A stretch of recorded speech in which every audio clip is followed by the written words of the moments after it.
tarde a todos e a todas.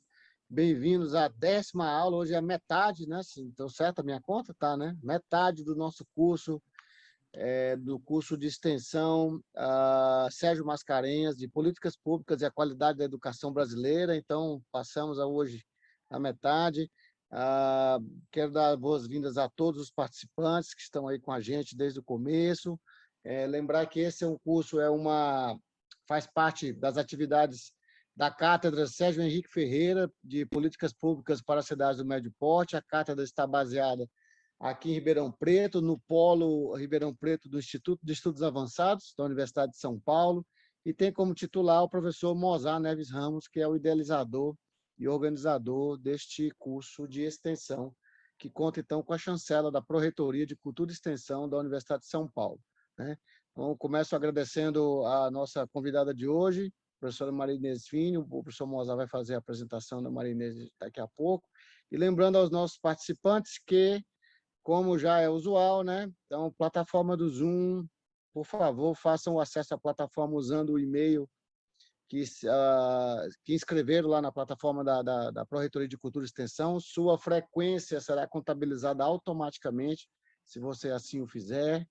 O material do curso, né? Este é um curso online, sendo um curso online, acontecendo em tempo de pandemia, o material também está todo disponível na nuvem, né? Então, o nosso time, que está aqui no fundo com a gente, no backstage, sempre apoiando, Rafa, Thaís, João, vai disponibilizar ao longo da aula links para os vídeos das aulas que já aconteceram, para os slides das aulas que já aconteceram e para referências extras que os professores disponibilizaram para que vocês possam aprofundar no tema de seu interesse. Então, fiquem atentos no chat, né?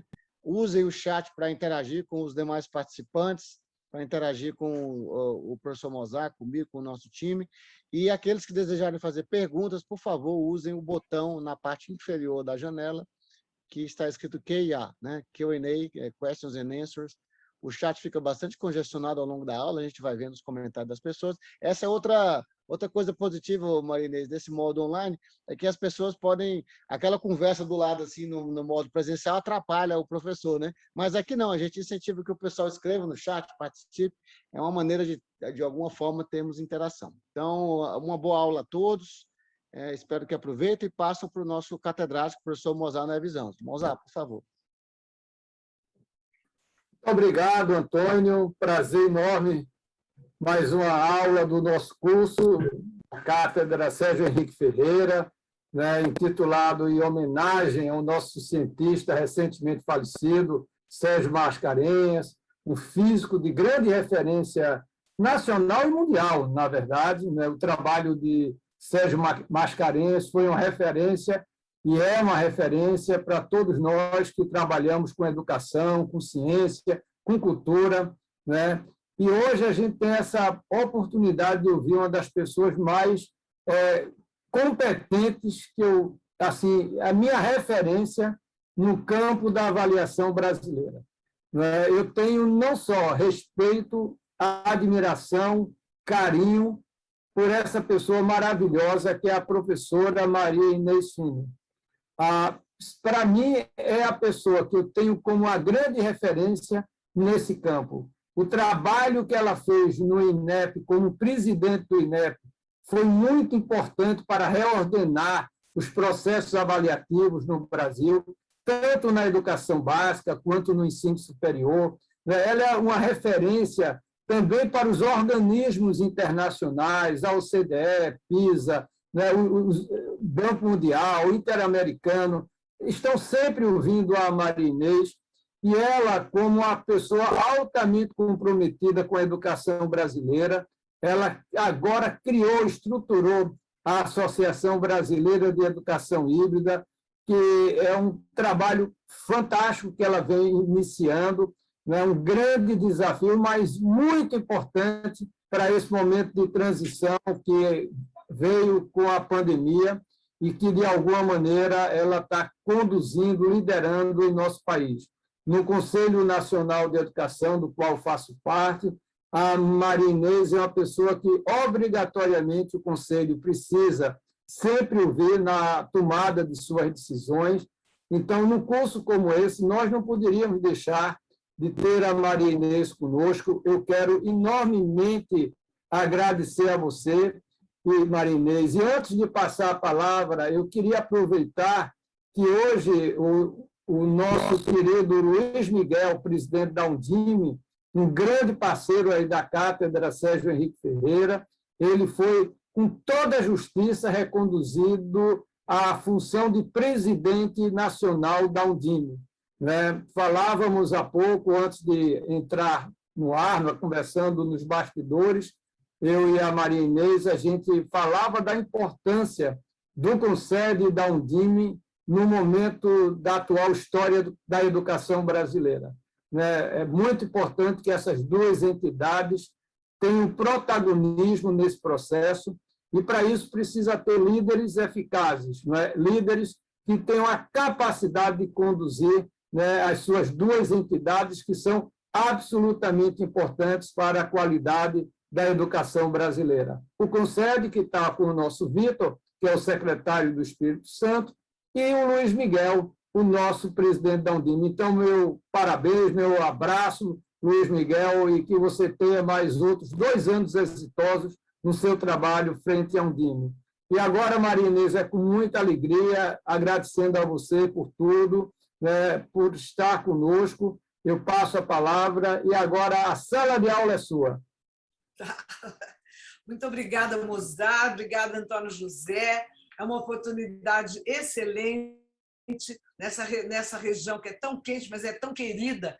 Eu nasci por aí, viu, Mozart? Mais longe um pouquinho, Antônio José, porque eu sou de Pirangi, e estudei em Bebedouro, no Colégio Anjo da Guarda, estudei interna no Colégio das Freiras.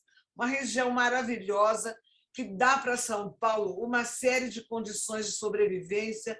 É espetacular, além do polo de saúde que representa Ribeirão, um centro educacional muito importante para São Paulo. Então, para mim, é uma alegria muito grande.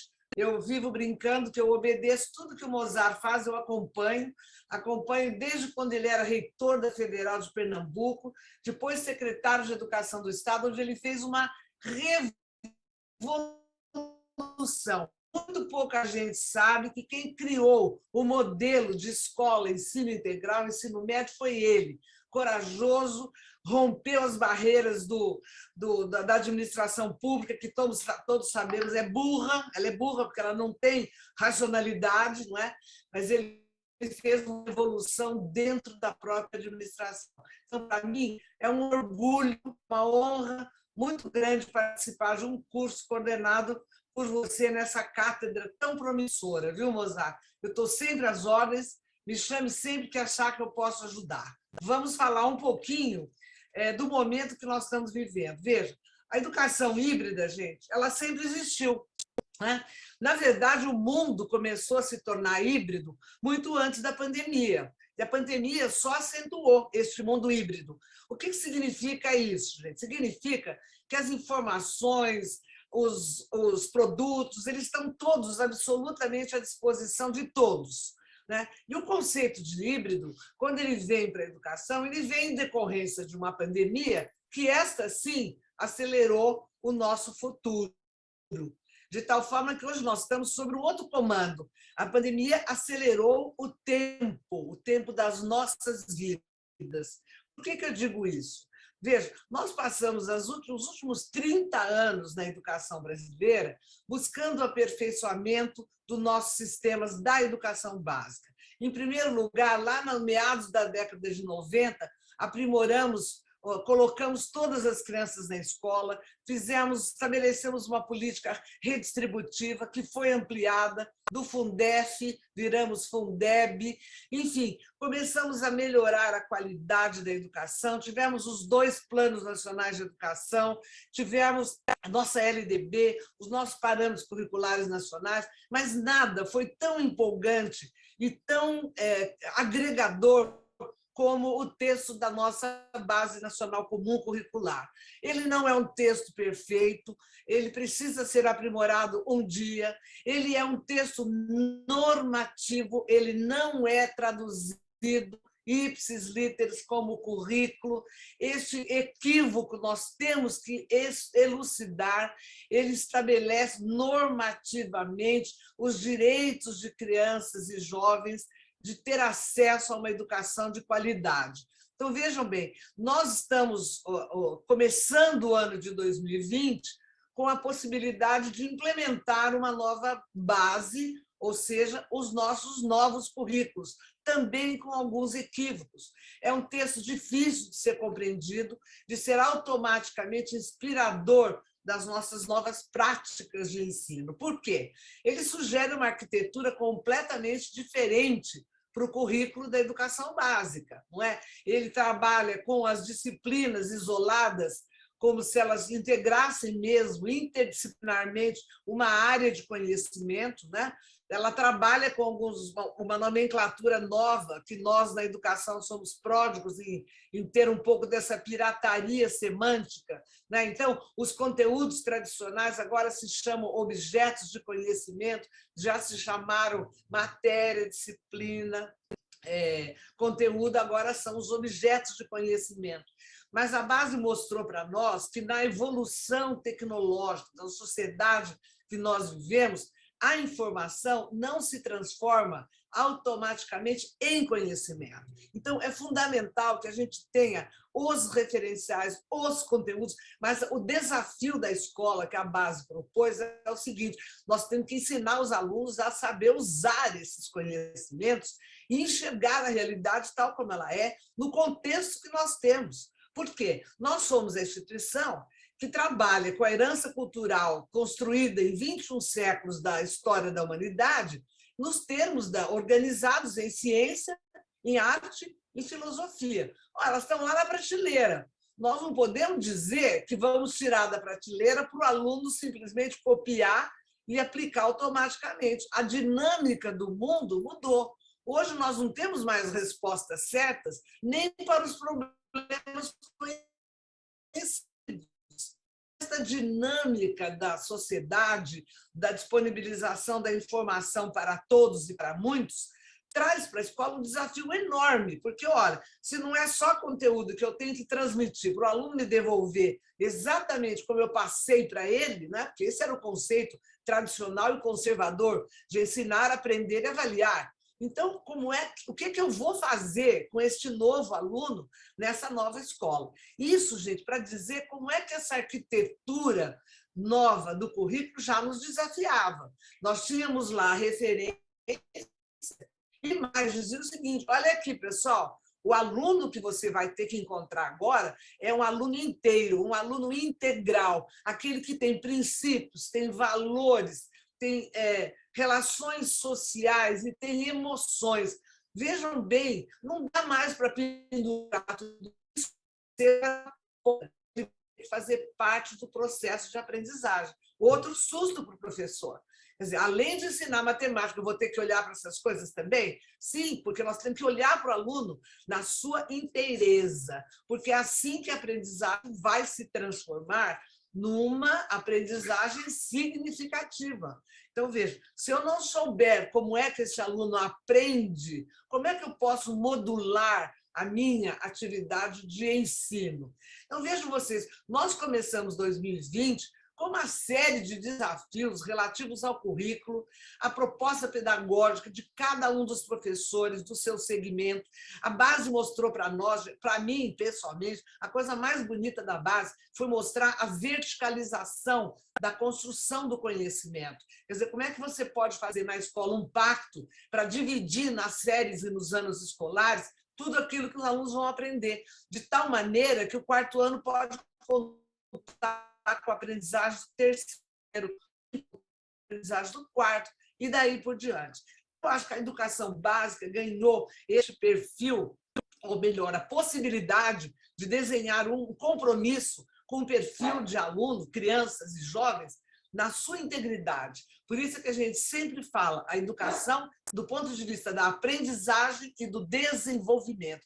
Não importa qual vem antes, o que vem depois. Se você quiser retomar uma briga clássica, que é a briga entre o Vygotsky e o Piaget, que nem eles mesmos estabeleceram, Para o Vygotsky, você vai dizer que primeiro vem a aprendizagem, não é? As determinações sociais, depois vem o desenvolvimento. Se você quiser dizer que você está com o Piaget, você vai dizer que primeiro você desenvolve a estrutura, para depois você, então, ter possibilidade de aprendizagem. Agora, gente, essa discussão é absolutamente inócua. Os dois, inclusive, Vygotsky e Piaget, resolveram isso num texto fabuloso que está contido no prefácio do livro Pensiero e Linguaggio, Pensamento e Linguagem em italiano. Lamentavelmente, a edição portuguesa não traduziu, mas eles já se entenderam e explicaram isso por um conceito que é fundamental para a nossa conversa de hoje, chamado interatividade. É na interação que esse conhecimento vai se construir, na interação do sujeito com as suas estruturas, com esses objetos de conhecimento, não é? Que é que vai se produzir o conhecimento. Então, não há possibilidade de esse objeto se impregnar no sujeito sem uma ação dele para produzir conhecimento. Então, deixa eu só fechar uma porta aqui, que o cachorrinho está querendo falar com vocês também. Aqui também tem cachorrinho, viu, Mozart? Guri, não. Eu sofro desse mesmo problema, Maria Inês. Ontem eu estava numa entrevista ao vivo, e aí a minha cachorrinha começou a latir, a empurrar a porta. Aí o jeito foi pegar ela e participar da entrevista também. Mas as minhas netas têm 3 gatos adotados e 3 cachorros. E esse é o mais velhinho, Mozart, e ele não pode mais subir as escadas. Então, ele mora com a vovó e aqui é uma visitação só. Mas ele é um máximo, eu adoro bicho. Mas vamos continuar. Então, vejam, o que o Piaget e o Vygotsky contaram para nós, né, dessa coisa maravilhosa que é a construção do conhecimento, é a necessidade da interação. Então, veja, não há mais possibilidade de nós aceitarmos a premissa lá da década de 60, que bastava a gente falar, o aluno ouvia, depois ele repetia e a gente avaliava. Quanto mais próximo era daquilo que a gente falava, mais a gente achava que a nota tinha que ser alta, não é? E deixávamos para o aluno, ao longo da sua vida, aplicar aquilo em contextos que requeressem esses conhecimentos. Hoje, gente, não dá mais, a educação não pode ser pensada assim. Nós temos que colocar essas ideias, esses conhecimentos a serviço de novas situações que os alunos seguramente enfrentarão ao longo da sua vida e, principalmente, no desenvolvimento da sua atividade profissional. Então, o outro conceito vem pela Base Nacional, que é o conceito de resolução de problemas. Não é? Em vez das coisas serem literais, será que nós não poderíamos problematizá-las? Será que, em vez de dar as respostas, nós não poderíamos ensinar o aluno a fazer as perguntas? E daí vem o conceito do pensamento criativo, não é? Da autonomia de pensamento, da observação rigorosa da realidade, da indagação contínua que a criança pequena faz, e às vezes a gente acaba com a criatividade dela porque dá a resposta, em vez de perguntar de novo por que ela acha qual que é a resposta daquilo que ela perguntou. Então, veja, tudo isso, resolução de problemas, como é que eu vou fazer? Então, em vez de dar um texto para o meu aluno ler à toa, eu vou dar um problema para ele pesquisar? Sim, eu vou envolvê-lo numa atividade que tenha significado para ele. Então, veja bem, a base, além de trazer tudo isso, trouxe mais um conceito que às vezes é confundido com o conceito de educação híbrida, que é o de metodologias ativas. Ora, veja bem, se eu tenho que, além de disponibilizar o conteúdo, fazer o meu aluno pensar por ele mesmo e buscar solução de problemas, eu tenho que dividir minha palavra com a dele. Então, o comando da sala de aula, a situação de ensino e a situação de aprendizagem diferente ganha uma outra dimensão, com aquela palavra mágica do Piaget e do Vygotsky, que é interatividade. Então, o que é uma metodologia ativa? A teoria vai dizer aquela que coloca o aluno como sujeito da própria aprendizagem. Tá bom, cara padre, como é que eu faço isso? Então, vamos inverter a sala de aula? Vamos inverter a escola? Vamos colocar o aluno para fazer o quê? Um projeto de pesquisa? É a melhor metodologia ativa que existe. Então, eu vou colocar, ele é sujeito? Eu vou conduzir o processo de aprendizagem. Essa história de todos juntos vamos ao encontro do Senhor só funciona na igreja. Na escola, o professor sabe mais e ele conduz o processo de aprendizagem. Então, veja, essas questões que eu disse a vocês, elas eram, no começo de 2020, já nos desafiavam profundamente. Aí veio a pandemia. Veio a pandemia, de uma sexta-feira para uma segunda, todo mundo virou youtuber, ator de vídeo, mandando mensagem para a escola das crianças, procurando os alunos. Lembre-se sempre que a escola pública não tinha, e não tem ainda, plataforma digital. E se a escola tinha, a família não tinha. Enfim, começamos um período extremamente novo para nós. Vejam bem, vocês que são professores, olhem como é um processo igual. Nós estávamos preparados, como os alunos de vocês estão preparados para resolver determinados problemas de matemática. Aí vem você e propõe um problema novo. Foi a mesma coisa que a pandemia fez com todos os professores brasileiros. Propôs para nós um problema novo. E agora, com o distanciamento físico, como é que nós vamos fazer? O que os professores fizeram? Todos, de maneira honrosa, espetacular. Eu espero que a história faça jus a esses heróis brasileiros. O que eles fizeram? Pegaram o repertório de tudo que eles tinham, como é que eles davam aula presencial, como é que era o material, e tentaram resolver o problema da distância com os alunos. Gente, na sala de aula é exatamente isso que tem que acontecer.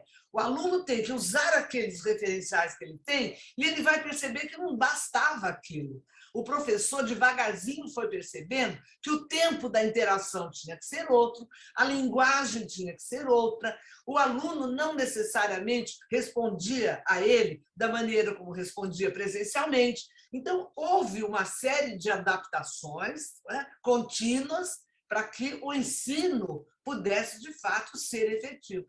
Essa resolução de problemas que todos os professores conseguiram implementar durante a pandemia é que vai consolidar-se agora como uma experiência para se transformar em conhecimento.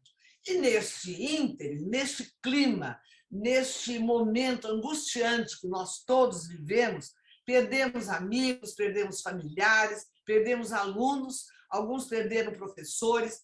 Neste clima todo, nós tentamos, então, levar aquilo que é nossa missão na escola, porque a escolaridade formal é nossa, embora tenhamos mudado um pouquinho de papel para a família. Lá na sala de visita da família virou sala de aula.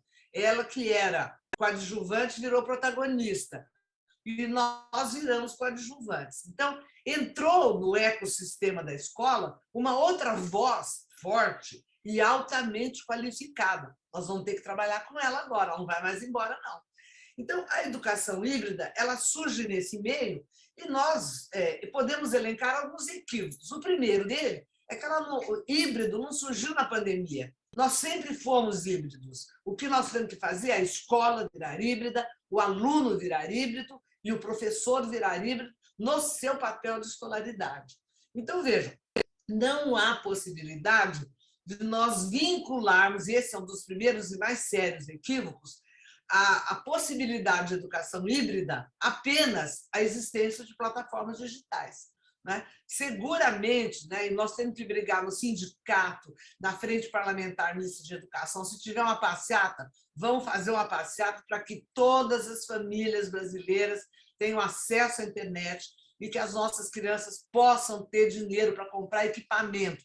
Mas equipamento, gente, como esse que nós estamos usando agora. Não dá para você dar uma aula de uma experiência de química, hein, Mozart? Num telefone celular, ainda que ele seja deitado. Isso é empobrecer demais o trabalho e aceitar este sucateamento da escola brasileira. Então, vamos brigar? Vamos. Mas, enquanto isso, o que nós fazemos com isso que nós descobrimos? O que nós descobrimos? Que o remoto pode completar o presencial, gente. Veja, não há possibilidade de substituir o remoto no lugar do presencial. Então, qual é o conceito de educação híbrida? É aquele que combina ensino e aprendizagem presencial com ensino e aprendizagem remotos.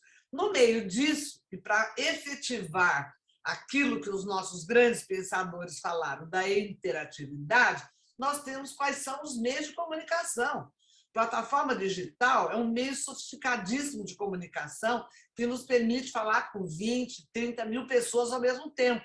Ela tem regras, ela tem exigências e ela tem limitações. Ninguém aguenta um tempo inteiro uma pessoa falando. O que nós estamos reproduzindo aqui, meu querido Mozart, é exatamente o conceito tradicional de aula que nós queremos combater na educação básica. Nós não queremos mais ninguém falando como eu estou falando agora para vocês. E eu espero que vocês me façam muitas perguntas, tá certo? Mas a plataforma digital não é a única maneira de nós nos comunicarmos com os nossos alunos. Existem, até porque as famílias não dispõem do equipamento para poder apoiar essa aprendizagem. Quando dispõe, ele é dividido entre as várias pessoas da família. O próprio celular, existem uma série de sistemas de ensino, de redes de ensino, que forneceram chips de celular para os alunos poderem dividir a sua atenção com o pai ou a mãe para usar o mesmo celular. Então, veja, há uma precariedade enorme na sociedade brasileira que não foi inaugurada também com a pandemia, mas que a pandemia escancarou. Então, nós temos que lutar para que todos os brasileiros tenham as condições mínimas de ter acesso a uma educação de qualidade. Mas, enquanto isso não acontece, nós temos outras tecnologias. Eu conheço, em função da ANEBI, eu conheço experiências no Nordeste, onde a Secretaria Municipal usou a rádio, 1 hora da rádio local, para passar, por exemplo, orientação para as mães, como é que elas poderiam favorecer o desenvolvimento das crianças pequenas com as brincadeiras dentro de casa. Outros usaram o rádio para criar uma comunidade de professores para poder discutir o trabalho que eles iam fazer. Outros ainda mandaram para a sala, para a casa dos alunos, a lição de casa, o material de estudo, junto com a merenda escolar. Ou seja, o Brasil, gente, se reinventou. Ninguém ficou parado. Muita gente sofrendo essas limitações fizeram o que foi possível. Discutimos hoje de manhã o salário do professor, eu discuto mais ainda as condições de trabalho, porque você preparar uma aula para você entrar na sala e 50 minutos depois sair, é completamente diferente do que você preparar uma aula imaginando uma audiência, uma plateia que não está na sua frente. Então, vejam, o que o hibridismo conta para nós? Que a educação presencial pode melhorar e muito. Ela pode melhorar se nós soubermos usar os recursos que nós temos. O INEP fez agora mesmo, gente, com o censo de 2020, fez uma pesquisa maravilhosa sobre as condições das escolas durante a pandemia. São 15 questões, tem lá no site do INEP, no Prescrit. Prescrit é um insumo que nós desenvolvemos durante a minha gestão no INEP, que arruma os dados para que os jornalistas possam cometer menos crimes do que eles cometem quando analisam os dados. A brincadeira minha com a turma do Geduca, viu, Mozart? Porque, às vezes, a gente demorava para corrigir dados, porque não são fáceis de serem compreendidos. Então, nós instituímos esse Prescrit, que é uma publicação enxuta, que ela é didática, ela explica os dados, e essas 15 questões são apresentadas também no Prescrit do censo de 2021. E o que eles mostram para nós, gente? A maioria das escolas brasileiras não tinham plataformas digitais. As que tinham usavam lá de administração, a escola pública. A escola particular tinha sim, mas ela não tinha no seu mecanismo de trabalho usual uma abordagem híbrida nesse sentido de completar o remoto completando a educação presencial. E nós sabemos, gente, que ao lado de brigar por mais insumos de tecnologia, nós temos que lutar muito para que os 200 dias letivos sejam garantidos da educação presencial e minimamente as 800 horas de efetivo trabalho dos nossos professores. Então, não há possibilidade de você imaginar que vai ser assim, ó, 40% presencial, 60% à distância. Distância não existe na educação básica. O remoto é que é o conceito correto, porque o remoto te traz sempre a visão da presença. Ele está longe de mim, mas ele não está distante, ele está ali. E eu costumo dizer que se nós soubermos registrar tudo aquilo que nós fizemos no ano de 2020, quantas aulas foram dadas, quantos insumos nós temos, nós vamos ter condições de reorganizar a reposição daquilo que não foi possível aprender. Então, vejam, a pandemia trouxe para nós esse conceito de híbrido que precisa muito ser esclarecido, né? Porque ele não é um ensino remoto, ele é ensino e aprendizagem. Da mesma maneira, completando o ensino e aprendizagem presenciais. Então, esse conceito mais abrangente, mais estendido, é que eu acho que vem para ficar para todos nós agora, com uma grande diferença, né? Uma grande vantagem para todos nós. Primeiro, nós conhecemos um pouco mais a história das nossas famílias, dos nossos professores, né, e da nossa própria gestão escolar, né? Então, veja, qual é a proposta que nós temos feito para todos, para toda a comunidade educacional? Não há, da mesma maneira que não há um procedimento padrão para o professor, porque não existe um aluno padrão na sala de aula, e muito mais agora não existirá, nós precisamos dar a cada escola a possibilidade de criar o seu modelo de projeto pedagógico com esse conceito de educação híbrida. Porque cada comunidade escolar vai definir o seu ecossistema. E este ecossistema vai ser gerenciado por um gestor, gente, que é diferente. Ele não é o gestor que vai cuidar de finanças, de recursos humanos, não. Ele vai dirigir uma equipe de professores, famílias e alunos e seus funcionários que vão conjugar esforços para que, de fato, os alunos aprendam presencialmente e remotamente. Então, esse gestor ele tem que ter um perfil muito mais robusto do que ele tinha anteriormente, tem que ter esta visão de que ele coordena uma comunidade que tem que ter as vozes devidamente contempladas. Em relação aos professores, gente, os professores não aprenderam, não têm alfabetização digital para poder cumprir aquele pressuposto lá do Piaget e do Vygotsky, a interatividade, que é a característica mais importante da educação presencial e da educação à distância. Porque sem ela, como é que eu vou colocar o aluno como sujeito da sua aprendizagem? Então, veja, esse professor, não basta, inclusive, gente, nós pegarmos uma bela plataforma tecnológica e explicar para ele quais são as funcionalidades da plataforma. Não basta isso. Ele tem que ir lá além. Ele tem que aprender como é que ele vai usar isso a serviço da sua proposta pedagógica. E daí é que as coisas começam a se complicar um pouco. Esse professor precisa ser ajudado.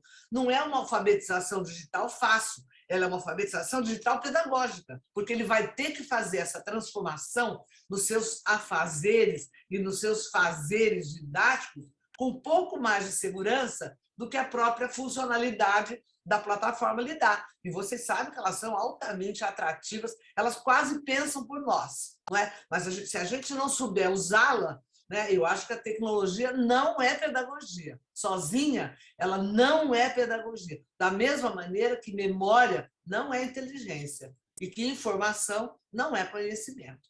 Então, eu acho que nós estamos diante de um desafio, Mozart, de capacitar continuamente os nossos professores, colocar para cada escola um apoio, né, nessa alfabetização digital do professor, senão ele não transformará a sua proposta usando os recursos que cada escola tem. Não é só o professor, gente, porque não adianta nada. Você pode comprar um clone bruto para o professor, fazer um treinamento maravilhoso. E o aluno? E a família do aluno tem o mesmo meio de comunicação para poder estabelecer essa relação com aquilo que o professor quer fazer? Por isso é que eu digo, é cada escola, com as características da sua comunidade, que poderá definir o seu modelo de educação híbrida.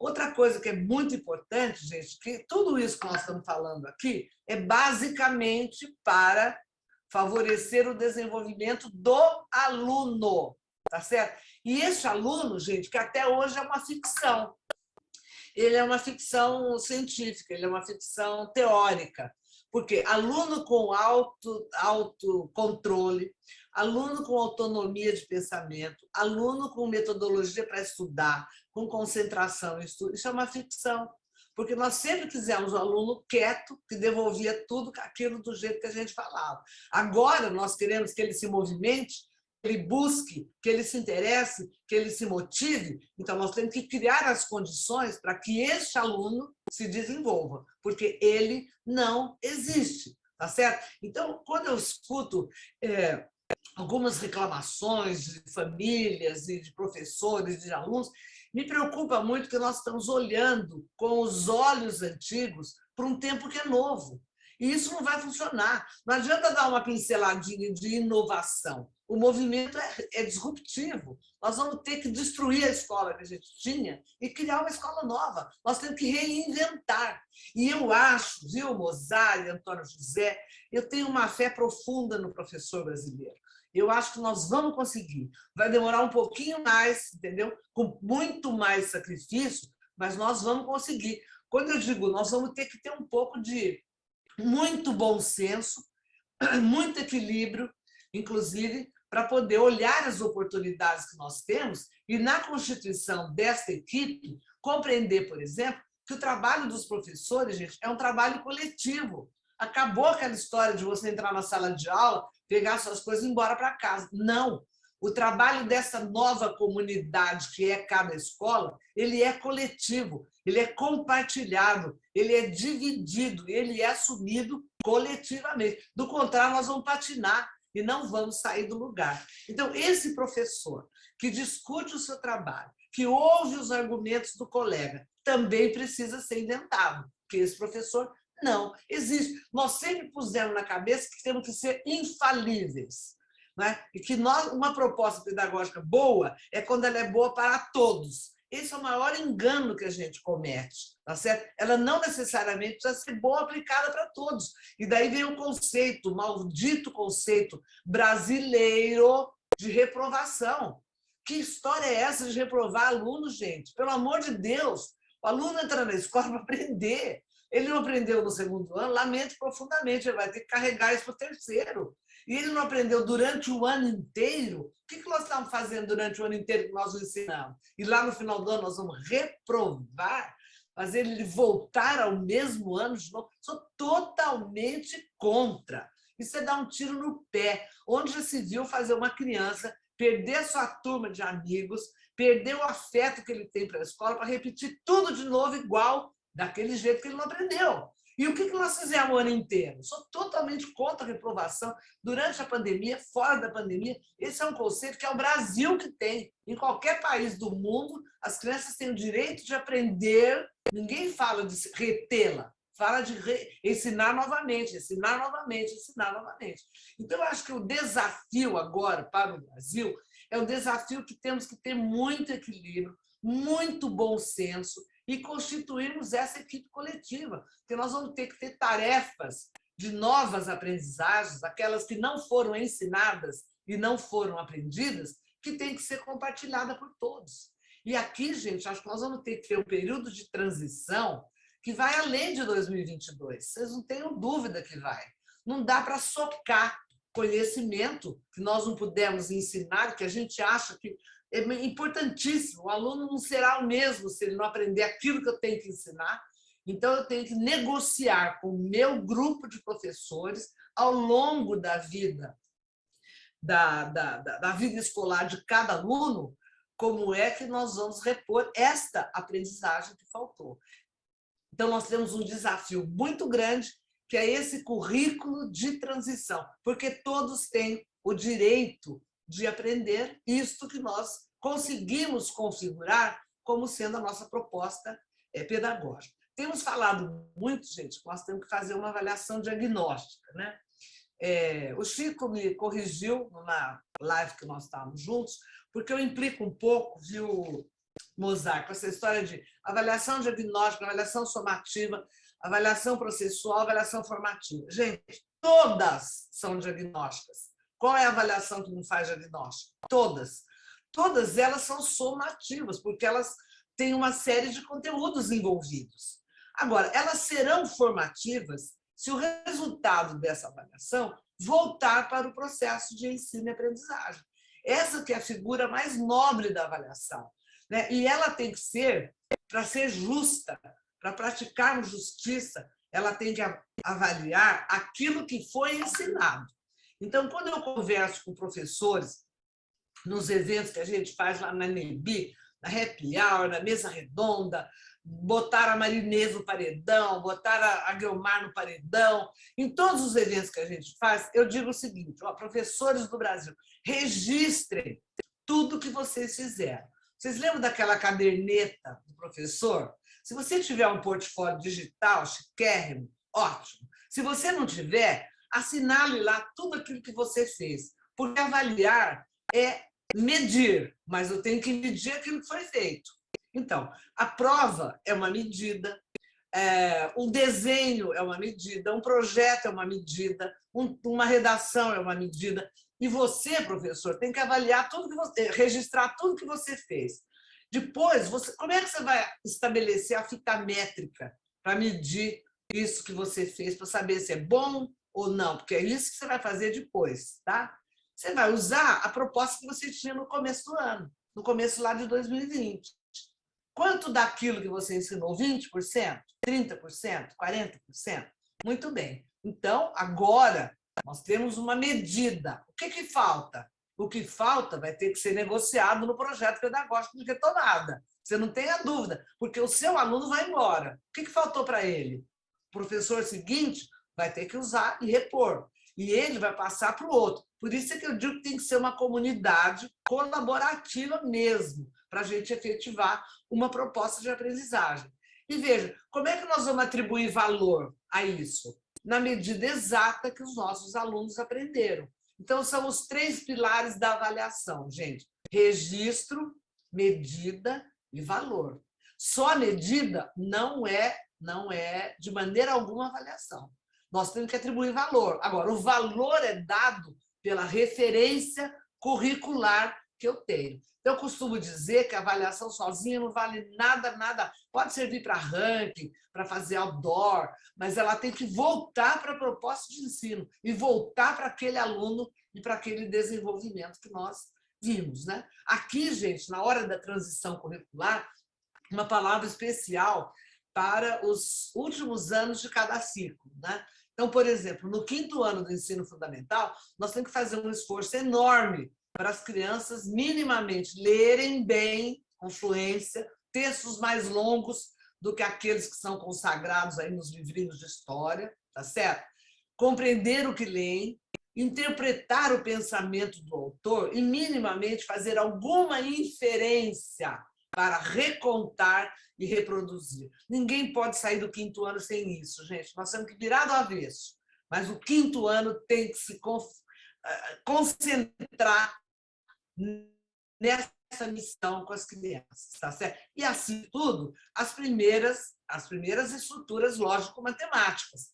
E essas, gente, tem que ser acompanhadas de minimamente um letramento científico, e científico do ponto de vista social, com a história e com a geografia, e científico do ponto de vista da observação da natureza. Olha, nada é mais próximo do universo infantil do que a natureza que cerca as crianças, gente. São as plantas, é a terra, é o solo, são os bichos, é o ar, é a árvore. Vamos aproveitar isso. Nós temos que formalizar. Olha o nome da escola, gente. Ensino fundamental. É aquele que vai pegar as experiências lá do campo de experiência e vai formalizar tratando dos fundamentos. Tá certo? Então, nós temos 9 anos maravilhosos para colocar as crianças e jovens em contato com os conceitos, para que eles tenham esses conceitos para poder usá-los. Não adianta mais guardar na memória. E usar é o que vai atrair as crianças e jovens, gente. Eles querem ser makers, eles querem fazer coisas. Então, é muito importante que a gente dê esse salto de qualidade. Pergunto aí para você, professor de geografia, por que nós estudamos a divisão, o campo, a produtividade, a economia rural? Para que a gente está fazendo isso? A história, por que nós ensinamos a história? Bozara, eu preciso contar, eu não gosto de usar os exemplos pessoais, mas eu tenho que contar para vocês uma da minha neta mais nova, que eu achei sensacional. Ela falou assim para mim, vovó, não pode desobedecer a família, né? O pai, a mãe. Eu falei, não. Ela falou, então, o Dom Pedro desobedeceu o pai dele, não desobedeceu? O Dom João, escuta. Eu falei, sim, desobedeceu. Ela falou, então, e aí ele não libertou o Brasil? Eu falei, libertou. E isso não foi bom? Eu falei, foi. Ela falou, portanto, desobedecer de vez em quando é bom. Falei, Helena, o que você quer dizer com isso? Ah, quando eu desarrumo o meu quarto, minha mãe quer que eu arrume ele imediatamente. Falei, conta para ela a história do Dom Pedro, para você ver. Olha a lógica infantil, moça. Estudando, a professora deve ter dito em algum momento que o Dom Pedro desobedeceu o Dom João, tá certo? E aí, então, a história se concentrou. Mas eu fico perguntando, gente, eu quero lembrar de novo uma frase do Piaget que eu acho assim memorável, né? Que o conhecimento é a maior aventura do espírito humano. Então, quando eu quero provocar os professores, eu pergunto para eles, gente, fecha os olhos aí e lembra da última aula que você deu. Você acha que os alunos achavam que estavam vivendo uma aventura? Não é? É isso, você tem que. O professor é um sedutor. O professor é aquele sujeito que tem uma convicção que a vida do aluno vai ser pior se ele não conseguiu fazer o aluno aprender aquilo que ele sabe e que acha importante o aluno saber. Então, nós estamos na profissão certa quando a gente tem esta convicção, né? Agora, os tempos são difíceis, Mozart. Nós não temos uma política nacional, por exemplo, que vai nos amparar para as crianças e jovens brasileiros terem acesso à internet. Olha, o computador é um fascínio, gente. Olha o mundo que se abre para todos nós, os jogos interativos, a chance que nós temos de fazer uma coisa maravilhosa, espetaculosa, eu dizia, com cuidado, com critério, até isso tem que ter cuidado e critério. Né? Então, a gente tem que lutar por isso. Agora, enquanto isso, nós precisamos ampliar esse conceito de aprendizagem que nós tínhamos na pandemia. Então, agora não dá mais. Não pense vocês que nós vamos voltar para a escola como ela era. Não pense vocês que a família vai ficar na porta da escola levando a criança esperando. Ela vai perguntar. E nós vamos ter que ter a sabedoria de gestores e professores de estabelecer o papel específico da família como família e da escola como escola. Mas a interação jamais será interrompida, porque eles foram partícipes, foram parceiros, não é? Estão, acima de tudo, interessados em participar da educação das suas crianças. Então, é um momento novo, né? Temos aí o desafio enorme do ensino médio, do currículo do ensino médio, onde a educação híbrida muito bem se aplica, não é? Nós temos aí projetos dos itinerários tão mal compreendidos, do meu ponto de vista, dos itinerários formativos que podem trazer essa perspectiva híbrida de maneira muito positiva para o currículo escolar. Enfim, nós estamos no limiar de um novo tempo. Agora, senhores, senhoras, queridos que me ouvem, não dá para continuar com a cabeça do passado. Né? E o presente, gente, já é a aceleração do futuro. Ele é imprevisível. Olhem vocês para o mundo do trabalho. Não gosto de falar de mercado de trabalho. Vamos falar do mundo do trabalho. Se vocês olharem para o mundo do trabalho, daqui 5, 10 anos, essas profissões que existem hoje não existirão mais. Né? O que o mundo do trabalho quer desta nova geração? Quer as pessoas criativas, autônomas, que saibam trabalhar em grupo, gente. Onde é que os alunos vão aprender a trabalhar em grupo? Me diga, se não for nos nossos bancos escolares. Onde é que querem saber de pessoas que sabem pesquisar, pessoas que sabem argumentar, construir argumentos consistentes. Isso só acontece no debate. Agora, não adianta a gente fazer pregação. Isso precisa fazer parte do cotidiano da educação básica. começando lá na educação infantil. Então, o mundo das profissões quer o quê? Um letramento completo do sujeito. Quer que o sujeito aprenda Libras, quer que o sujeito aprenda a lidar com o seu colega que tem uma limitação neurológica, sociológica. Esse é o mundo da diversidade das pessoas, onde o trabalho vai ser executado. Agora, é nos bancos escolares que as nossas crianças e jovens vão aprender processualmente tudo isso. Não é complicação, gente. Chegar na sala de aula, agora todos temos que ser colaboradores. Não. Organize uma situação de colaboração. Organize um debate para ver se a turma A é capaz de construir argumentos consistentes para discutir a ideia da turma B. Dá trabalho, gente, vocês não têm ideia de como isso dá trabalho, cansa. Tem hora que a gente fala, não quero mais. É muito mais fácil eu falar e eles ouvirem, não é? Ainda que eles façam aquela cara de paisagem, sabe, Mozart, aquela cara de paisagem, assim, e você se ilude achando que o cara está fazendo todas as conexões que você programou para ele. Às vezes o cara está para lá de bagdagem, não está nem aí, já foi embora. Então, essa movimentação da sala de aula, este movimento de ensinar e aprender é que tem que modificar. Sempre lembrando, gente, sempre lembrando que eles têm direitos constitucionais de ter uma educação de qualidade. E nós somos os profissionais que acreditamos na escola. Nós somos aqueles que achamos que a escola é vital para todos e todas. Então, nós precisamos, de fato, de nos empenhar, porque não é uma tarefa fácil, viu, Mozart? Eu acho que é muito difícil, nós precisamos de ajuda, precisamos ajudar os professores e gestores agora, porque, infelizmente, as nossas instituições de ensino estão muito longe da escola pública, não é? Elas estão muito longe de compreender essa necessidade viva, encarnada, que a escola tem hoje. Ótimo, gente, eu acho que toda a minha formação, a minha vida profissional foi dentro da Unicamp, que eu agradeço muito essa oportunidade que eu tive, mas foi exatamente quando eu fui para o Ministério da Educação, com o ministro Paulo Renato, que eu caí na real. Né? Porque daí eu tinha que fazer um modelo para o SAEB, depois a oportunidade de criar o Enem, olhando para a realidade. Quando você está num momento desse, você não pode errar, não tem chance de experimentar, você tem que fazer as coisas darem certo.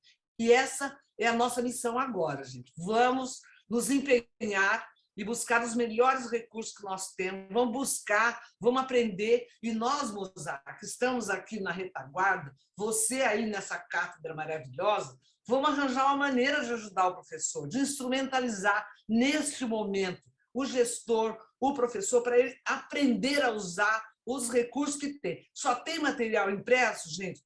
Material impresso é tecnologia, é a tecnologia mais velha do mundo. Como é que nós podemos melhorar o material impresso? Nós podemos melhorar, podemos quebrar, podemos fazer um guia de leitura do livro didático, que o aluno se mobilize, orientá-lo para fazer uma pesquisa, buscar um tema que seja integrador de mais de uma disciplina, pelo menos começar a juntar um pouquinho a história com a geografia, quem sabe, não é? A matemática com a língua portuguesa, nossa senhora, jura?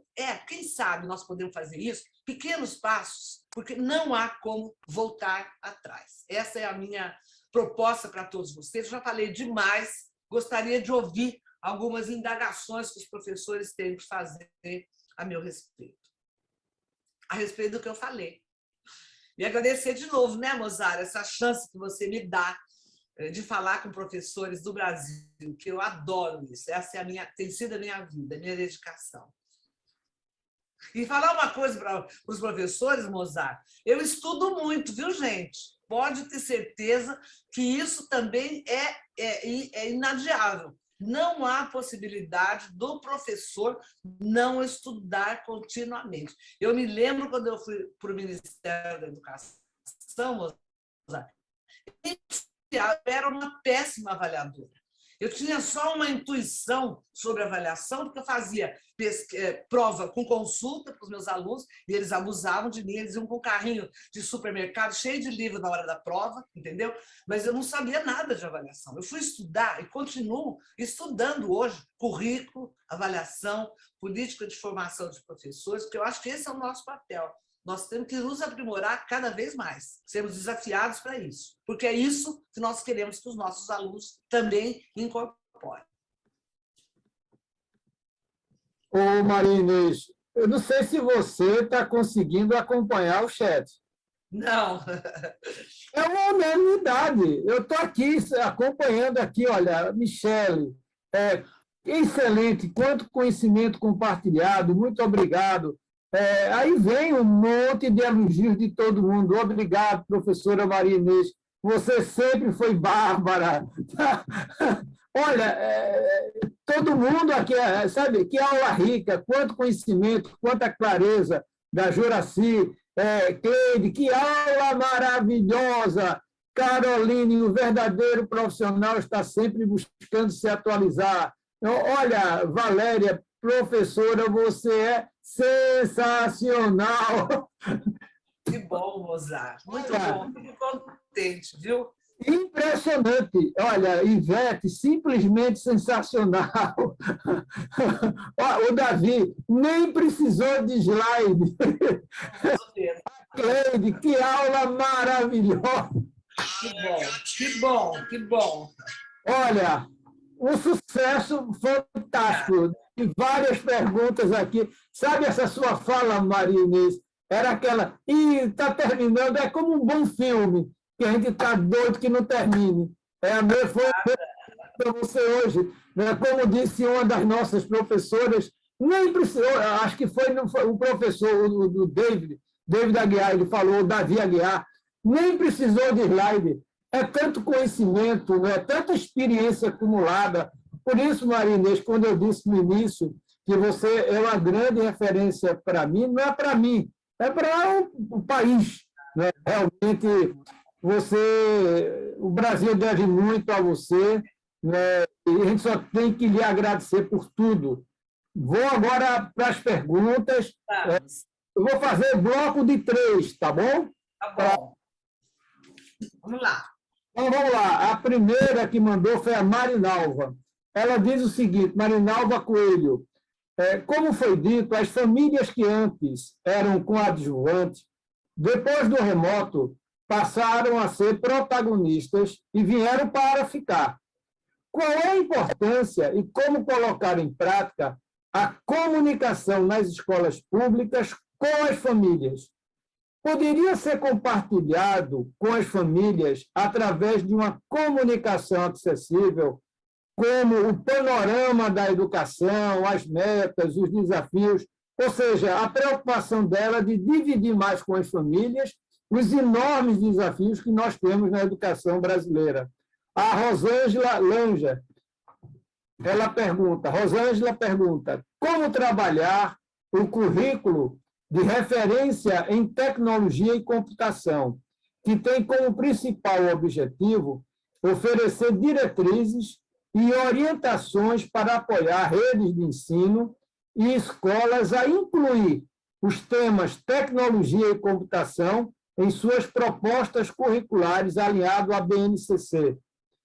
E a terceira pergunta desse primeiro bloco, da Elis Regina, que fez muitos elogios aí a você, foi uma das suas inúmeras fãs, eu vi ela logo no início já parabenizando aí pela aula.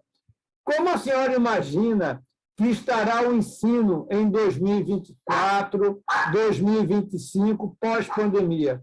Conseguiremos manter o ensino híbrido, integrá-lo ao ensino? Bom, veja bem, Mozart, muito obrigada pelas perguntas e pelas palavras de todos. Eu costumo dizer que esse é o meu salário moral, né? Porque é muito bom ouvir isso tudo, são muito gentis todo mundo. Veja bem, Marinalva, você faz uma pergunta espetacular, que me dá a chance de dizer o seguinte: o prefeito da sua cidade, o diretor da sua escola, o secretário da educação, deveriam ter uma fala oficial acerca do momento educacional que nós estamos vivendo, que o seu município está vivendo, que a sua escola está vivendo. Eu acho que essa fala de conscientização para as famílias é uma maneira maravilhosa de aproximá-las. Então, contar para elas uma reunião de pais, que não seja para reclamar dos filhos, nada disso, para falar um pouco, discutir, mas também nada de chateação, mas contar como é que estão os projetos educacionais do município, da rede e da escola. Depois, um outro aspecto que a gente pode fazer com os pais, e eu vi isso, viu, Marinalva, de maneira muito positiva, ser feito com os pais da educação infantil. Você pode mandar ou falar no telefone, ou falar no rádio, tanto faz, uma orientação de como é que ele pode atender o desenvolvimento infantil em casa, sem que ele vire professor, por favor, isso não dá. Né? Mas uma receita compartilhada, se ele for alfabetizado, o pai, então, ler uma história junto, pedir para a criança recontar a história, pedir para a criança representar personagens da história, identificar personagens da história, enfim, vocês sabem tanto quanto eu o limite daquilo que a família pode fazer para se sentir partícipe. Se você tem um adolescente em casa, é professor do ensino médio, olha aí a vastidão de temas que você tem para discutir hoje na sociedade com coragem. Vamos discutir, sim. Vamos discutir Covid, vamos discutir droga-adição, vamos discutir gravidez na adolescência. Nós temos que fazer isso, a família tem que nos ajudar. Então, ajudar a família nessas reuniões de pais, em vez de a gente ficar reclamando do filho ou pedir dinheiro para fazer a reforma do prédio, a gente pode trabalhar questões que são doídas para eles e que eles podem muito nos ajudar. Então, eu acho que essa aproximação, Marinalva, pode ser extremamente produtiva, acima de tudo, para beneficiar os nossos alunos. Então, de dois lados, conscientização do momento educacional que a escola está vivendo, mas também orientação para que a família continue apoiando a escola, ajudando a escola, sem obrigatoriamente mudarem os papéis. E isso, viu, gente, funciona muito na hora da responsabilização. Né? Então, veja bem, olha, aqui na minha sala de aula, os alunos não podem fazer sujeira em torno da carteira, todo mundo limpa, todo mundo ajuda, não tem. Mas na casa dele, ele faz o que ele quer, não arruma nada. Então, um diálogo legal é: vamos combinar todos, família, escola, que algumas atividades podem ser reforçadas. Por exemplo, as crianças que almoçam, levam o seu pratinho na pia. As crianças, percebem? Então, uma série de questões podem ser compartilhadas sem que a família invada a escola e vice-versa. Tá certo? Bom, a outra questão de tecnologia educacional, eu não sei se você me perguntou, professora, se é o currículo para a formação da educação básica ou se é algo que a gente deveria incluir agora nessa formação continuada dos professores. Em qualquer dos dois casos, eu acho que nós temos que ter o caráter instrumental da tecnologia e todas as possibilidades que elas têm de estar a serviço de uma proposta pedagógica. A tecnologia em si, essa parafernália toda que a gente adora, esses mecanismos todos que a gente aprende cada dia mais, não é? Alguns com mais dificuldade, eu que vou fazer 73 anos logo, tenho mais dificuldade do que os mocinhos, né? Que parece que tem um chip aí que facilita esse aprendizado, mas a gente aprende. Então, eu acho que a natureza da tecnologia para a educação, ela é instrumental, mas ela não é um instrumental pelo instrumento em si, mas é como é que ele pode facilitar, robustecer uma proposta pedagógica. E esse conhecimento nós não temos na universidade. O que nós temos que fazer? Colocar esse profissional dentro de uma escola, não para ele cuidar do laboratório, mas para ele ajudar o professor a responder às questões qualitativas da sua proposta pedagógica. E, por fim, professor, como eu queria ter uma bola de cristal para saber como é que vai ser 2024. Eu me angustio muito, viu, professora? Me angustio muito quando me perguntam: o Enem vai mudar? Eu digo, olha, antes de 2024, não. Mas até lá, eu sou uma pessoa otimista por natureza. Todo mundo diz que eu sou a poliana da vez, né? Eu sou mesmo, muito otimista. mas eu me preocupo muito. E a minha preocupação maior mesmo, em primeiro lugar, é com a condição sanitária da nossa vida, da nossa população. Cada vez, com essas informações contraditórias que a gente tem, não há possibilidade de você ter segurança, não é? Então, essa é uma preocupação enorme que eu tenho com esse vírus maldito, que cada vez ganha uma robustez diferente para nos afrontar. Essa é a primeira. E eu não sinto segurança nas políticas de confronto a esse vírus, de acordo com aquilo que eu tenho visto. Então, o cenário que me preocupa até 2024, em primeiro lugar, é o da condição sanitária. Em segundo lugar, eu fico rezando todo dia para o Ministério da Educação não fazer mais bobagem, porque é uma atrás da outra, Mozart. É uma atrás da outra, quer dizer, as questões que são prioritárias, que são estruturais, nós precisávamos do Ministério da Educação agora, e nós não temos esse Ministério da Educação. Por isso é que eu digo, o valor da Undime, né, se a Marcinha estiver me ouvindo, o valor das Undimes estaduais, o valor da Undime nacional e o valor, gente, de cada escola. Ora, a vida inteira nós quisemos trabalhar sem ninguém mandar na gente. Está aí agora, ó, o MEC não manda nada. Eles nem desconfiam o que nós estamos fazendo. Está na nossa vez. Então, aproveitar essa oportunidade. Agora, eu temo por 2024, principalmente em função do Enem, porque eu acho injusto, viu, Mozart? Ainda nós não conhecemos como é que será o Enem de 2024, porque, a rigor, as escolas começam a preparar os alunos para 2024 agora em janeiro de 2022. Então, há uma série de contradições, viu, professora, que me pergunta, que eu, de fato, eu alio a minha preocupação, a de muitos outros educadores brasileiros, deposito uma confiança no povo brasileiro de que nós teremos uma transformação, mas estamos na corda bamba. Eu gostaria de ter uma palavra mais otimista, né? De vez em quando eu estou mais otimista, de vez em quando não, mas enquanto isso, vamos trabalhar. Somos professores do Brasil, vamos trabalhar. Boa, Maria Inês, boa.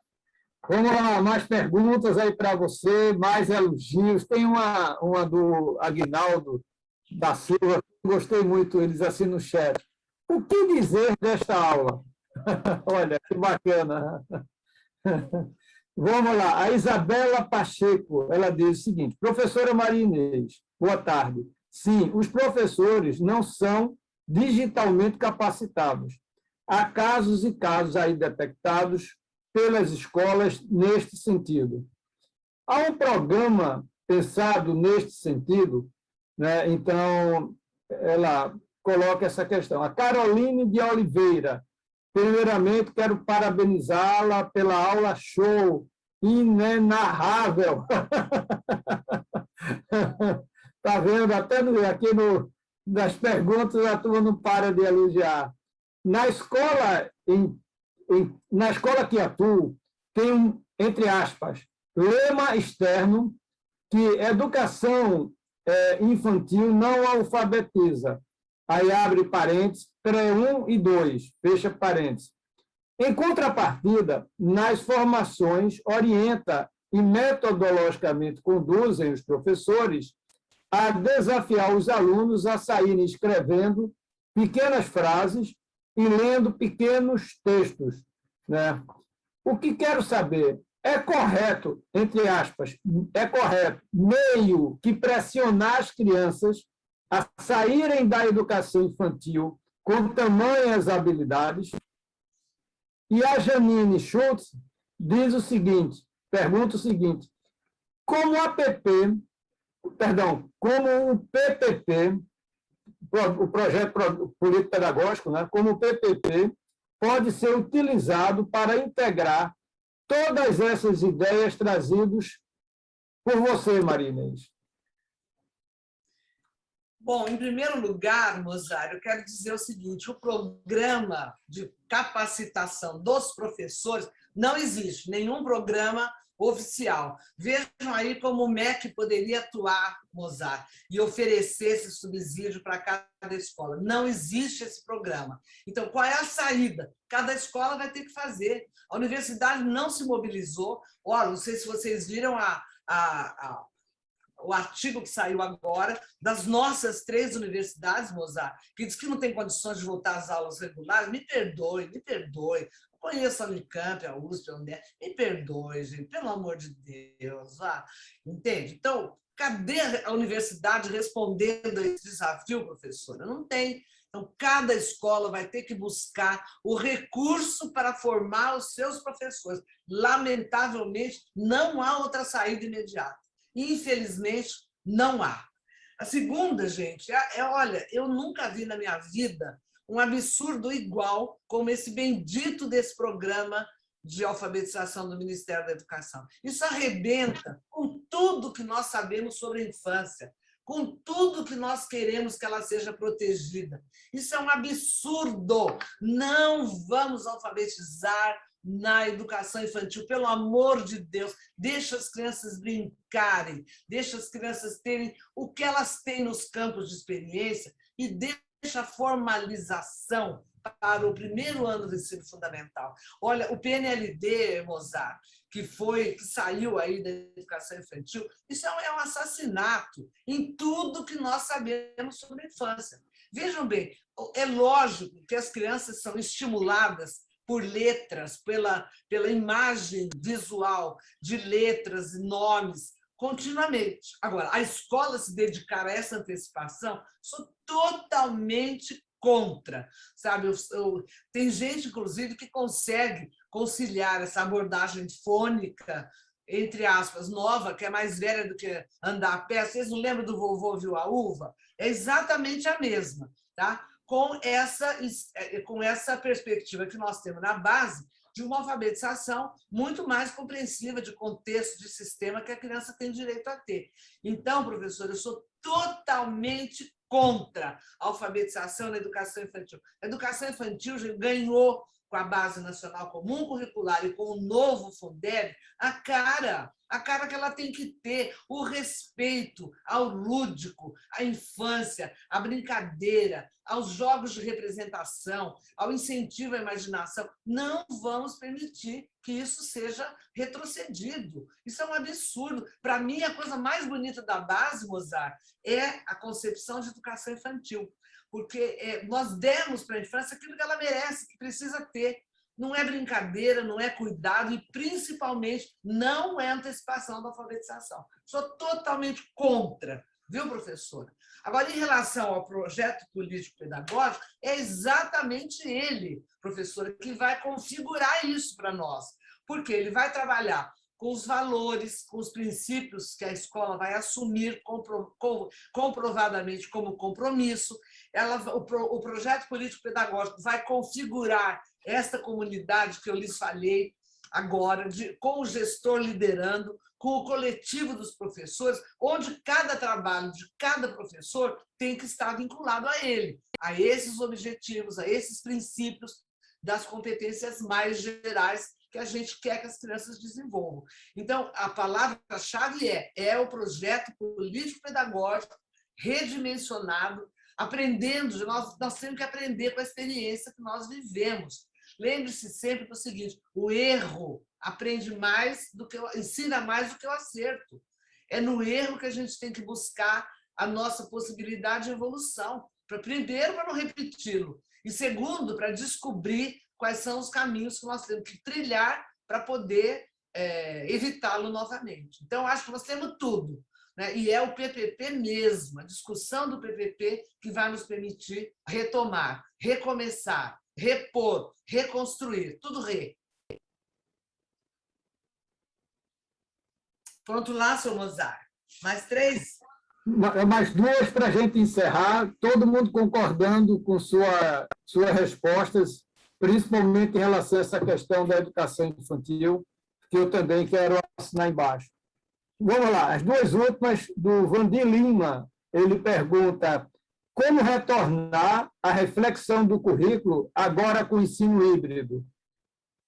O Alex Sandro, uma dúvida, qual família? Trabalho em 2 escolas, em uma delas, a participação dos alunos no noturno não chega a 16%. Inveja de quem tem família participando. Eu, particularmente, não entendi bem, eu acho que ele está querendo saber de qual família estamos nos referindo, né? Mas não sei. Ele trabalha em 2 escolas, em uma delas a participação dos alunos no noturno não chega a 16%. Inveja de quem tem família participando. Veja bem, Mozart, em relação ao currículo, mesmo que a gente queira fingir que não existe um mundo híbrido, ele vai nos invadir, de qualquer maneira, com as informações, com as propostas, com as grandes possibilidades. Então, o currículo vai ser híbrido, não tem condições. Ainda que você diga, bom, eu vou só reformular muito bem, maravilhosamente bem, a lição de casa, e que não é, isso é uma redução enorme do híbrido. Mas você pode fazer a pesquisa orientada, a exploração do material fora da sala de aula, você tem inúmeros mecanismos e caminhos para implementar um currículo dentro dessa perspectiva da educação híbrida. Sempre lembrando que o remoto complementa, enriquece com novas aprendizagens e novos ensinos aquilo que é sagrado para nós, que é a educação presencial, certo? Agora, em relação a esse professor que só tem 16% de alunos no noturno, Mozart, é lamentável, mas é uma realidade do noturno, tá certo? E aí eu fico me perguntando se nós não deveríamos entrar com a educação híbrida para valer, porque o aluno do noturno não é trabalhador. Você está aplicando no noturno o mesmo currículo do diurno? Será que você não deveria pensar um pouco mais na estrutura da educação de jovens e adultos? Entender que esse menino que saiu da escola, que foi embora do diurno, tem outras condições de aprender, diferentes daquele menino do diurno, outro interesse, outro cansaço, não é? Outra disposição para aprender. Lembre-se sempre que esse aluno maravilhoso, 100% presente, é ficção. Nós é que vamos ter que fazê-lo. Então, talvez o híbrido, professor, possa lhe ajudar. Lembre-se sempre, vamos fingir que não tem ninguém do Conselho Nacional de Educação aqui agora, nos ouvindo, e lembre-se do seguinte, ninguém estabeleceu porcentagem, ninguém falou quanto que é presencial, quanto que é distância, nada disso.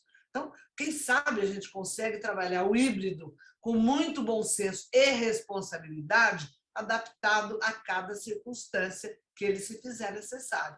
Eu, sinceramente, acho que o ensino noturno, com aula todos os dias, das 7 às 10, das 7 às 11, é um fracasso, professor. 16% para mim é muito ainda, viu? Eu acho. Então, eu lamento, mas eu acho que o erro é a natureza da oferta e não a fragilidade da procura, tá certo? Acabei as minhas perguntas. Olha, o Alexandro, que fez essa pergunta agora do noturno, você captou bem. Maravilhosa, ele diz, maravilhosa resposta sobre o aluno do noturno. Todo mundo, verdade, parabéns. Maria Inês, você foi espetáculo de aula, basta ver a opinião de todos, olha, a quantidade, eu não vi até então, no São Antônio, a quantidade de pessoas parabenizando, concordando, que, olha, você realmente só tem que agradecer, Maria Inês, por essa oportunidade, por esse tempo que você nos dedicou, né, por essa aula maravilhosa, que certamente só fez crescer ainda mais o nosso curso, né? E é por isso que, de vez em quando, eu vou atrás de você para me ajudar na carta. Pois, Mozart, olha, quem agradece sou eu, essa oportunidade. Eu vou dizer em público aqui que você vai ficar constrangido. Pode me chamar tantas vezes quanto você achar que eu posso ajudá-lo e ajudar esses professores maravilhosos também. Viu? Estou à disposição e tenho muito prazer em ter estado com vocês todos. Muitíssimo obrigada pelas generosas palavras que me dedicaram. Eu não sou tudo isso, não, eu sou apenas uma professora e gosto muito do que eu faço. Estou na profissão certa, era isso mesmo que eu queria fazer. Mas estou à disposição, Mozart. Muitíssimo obrigada a você, ao Antônio José e a todos. Obrigada. Muitas palmas para você, Maria Inês. Agora eu passo para Antônio para ele fazer o encerramento. Muito obrigado, Maria Inês, que foi que aula maravilhosa. Realmente, acho que foi até agora aquela mais positivamente comentada no chat. Se a gente puder fazer um print screen do chat aqui, você vai ver o tanto de elogios. É sensacional. Gostei muito. Eu, como professor do curso noturno de Física Aplicada à Medicina e Biologia, Maria Inês, que hoje, inclusive, tenho aula. Minha aula hoje à noite é no segundo horário, das 9 às 11 da noite. Estamos em modo online, claro, na USP, tá? Então, entendo bem as suas colocações sobre o curso noturno, como é que fica. Eu acho que o ensino híbrido veio como uma ferramenta para nos ajudar nesse ensino noturno, sem dúvida alguma, tá? Com os alunos que estão. Então, agradeço imensamente, foi realmente muito instrutivo, muito, né, inspirador. Acho que várias pessoas estão dizendo isso aqui, né? Saio renovado. Alguém falou agora há pouco aqui que eu li, e alguém falou assim, sensacional, né? Assim, é muito bom.